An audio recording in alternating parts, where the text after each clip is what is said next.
नमस्कार दोस्तों, स्वागत है आपका एक बार फिर से आर्यलोक यूट्यूब चैनल पर। दोस्तों, एक समय की बात है, किसी नगर में 4 पंडित रहते थे। वे चारों कान्यकुब्ज में शिक्षा ग्रहण करने गए। 12 वर्ष तक लगातार ज्ञान का अध्ययन करने के बाद चारों विद्वान शास्त्रों में महान हो गए, किंतु व्यवहार बुद्धि से चारों खाली थे। चारों ने शिक्षा ग्रहण करने के बाद निश्चय किया कि हम घर लौटेंगे। उसके बाद वे चारों एक रास्ते पर सीधे चलने लगे। कुछ देर चलने के बाद वह मार्ग 2 मार्गों में बंट गया। मार्ग को 2 हिस्सों में बंटता देख वह तय नहीं कर पा रहे थी कि कहाँ जाएं और वहीं रुक गए। उसी समय वहां से एक मृत वैश्य बालक की अर्थी गुजर रही थी। उस अर्थी के साथ कई महाजन भी आ रहे थे। उन महाजनों को देखकर एक पंडित ने कहा कि हमने शिक्षा में महाजन के बारे में सीखा है, और उन्होंने अपनी पुस्तक से उन महाजनों के बारे में खोजना शुरू किया। पुस्तक के पन्नों में महाजनों के बारे में लिखा पाया तो उस पंडित ने कहा, महाजनों येन गतः स पंथा है। इसका मतलब यह हुआ कि महाजन जिस रास्ते से गुजरता है वही सही रास्ता है, अतः हमें इसी मार्ग से ही जाना चाहिए। पुस्तक में लिखी बातों को ब्रह्म वाक्य मानकर वे पंडित आगे बढ़ने लगे और वे श्मशान की ओर उनके पीछे पीछे चलने लगे। जब चारों पंडित श्मशान घाट पहुंचे तो शमशान घाट में एक गधा खड़ा था। गधे को देखते ही एक पंडित को शास्त्र में लिखा कुछ याद आ गया, और जब उसने किताब के पिछले पन्नों को देखना शुरू किया तो उसने देखा कि किताब में लिखा हुआ था, राजद्वारे श्मशाने च यस्तिष्ठति स बांधवः। इसका अर्थ है कि जो श्मशान घाट और राजा के द्वार पर खड़ा होता है वह अपना भ्राता होता है। यह पढ़कर चारों पंडित उस गधे के पास गए और उसे गले से लगाकर गधे के पैर दबाने लगे, क्योंकि वह गधा उनको अपना भाई लग रहा था जिसके बारे में उन्होंने किताब में पढ़ा था, और किताब में पढ़े गए वाक्य उन्हें ब्रह्मा जी के वाक्य लग रहे थे। इसी बीच वहां से एक ऊंट गुजरा।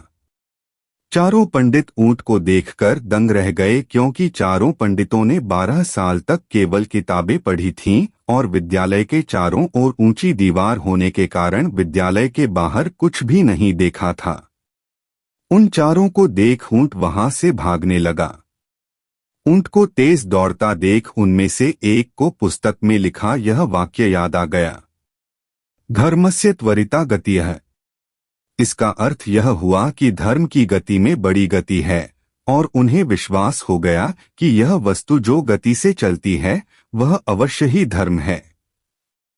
उसी समय एक पंडित को याद आया, इष्टं धर्मेण योजेत, जिसका अर्थ है कि धर्म को इष्ट से जोड़ा जाना चाहिए। उनकी समझ में गधा इष्ट बांधव था। इन चारों को श्मशान घाट में अपना इष्ट मिल गया था। मित्र को लगा जिसे उसने अपना भाई माना था और धर्म उसे ऊंट लगता था, इसलिए चारों ने निश्चय किया कि इस गधे को ऊंट से बांध दिया जाए, और उन्होंने इस गधे को ले जाकर ऊंट से बांध दिया। वह गधा एक धोबी का था और धोबी ने उन्हें देख लिया। वह उनकी ओर तेजी से दौड़ता हुआ आ रहा था। धोबी को अपनी ओर आता देख चारों पंडित डर गए और वहां से भाग खड़े हुए। दौड़ते दौड़ते चारों पंडित एक नदी के पास जा पहुंचे। एक बड़ा सा पलाश का पत्ता नदी में तैरता हुआ उसकी ओर आ रहा था। उसे देखकर एक पंडित को लगा कि यह वर्णन हमारे पुस्तक में लिखा हुआ है, और वह पुस्तक पढ़ने लगा। आगमिष्यति यत्पत्रं तदस्मांस्तार्यष्यति, अर्थात नदी से जो कुछ भी तैरता हुआ हमारी तरफ आए वही हमारा उद्धार करेगा। मूर्ख पंडित इसे अपना उद्धार समझकर उस पत्ते पर कूद पड़ा। इससे पत्ता पानी में डूब गया और साथ ही वह पंडित भी डूबने लगा। यह देखकर एक पंडित को पुस्तक में लिखा श्लोक याद आया, सर्वनाशे समुत्पन्ने अर्धं त्यजति पंडितः। अर्थात संपूर्ण का नाश होने से अच्छा यह है कि हमें आधे को बचा लेना चाहिए, शेष आधे को त्याग देना चाहिए। वह उस डूबते हुए पंडित की शिखा पकड़ लेता है और धड़ से उसकी गर्दन अलग कर देता है। डूबते पंडित का शरीर पानी में तैरता चला जाता है और उसका सिर उसके मित्र के हाथों में रह जाता है और वह चारों में से एक की मौत हो जाती है। केवल वे तीन पीछे रह जाते हैं। वे तीनों आगे बढ़ते हैं और चलते चलते एक गांव में पहुंचते हैं। गांव पहुंचते ही नगरवासियों ने उन्हें एक झोपड़ी में ठहरा दिया।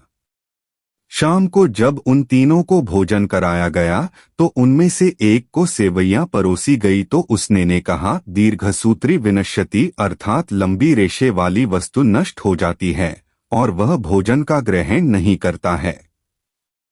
दूसरे को सबसे पहले रोटियां परोसी गई तो उसने कहा, अतिविस्तारविष्टर्ण तदभवेन चिर्युषम अर्थात बड़ा और फैला हुआ भोजन करने से आयु कम हो जाती है और वह भी भोजन करने से मना कर देता है। तीसरे पंडित को छिद्र वाली वटिका दी गई तो उसने कहा, छिद्रेष्वनर्था बहुली भवंती अर्थात छिद्र वाली वस्तु खाने से अपशगुन होता है, इससे अनर्थ होता है।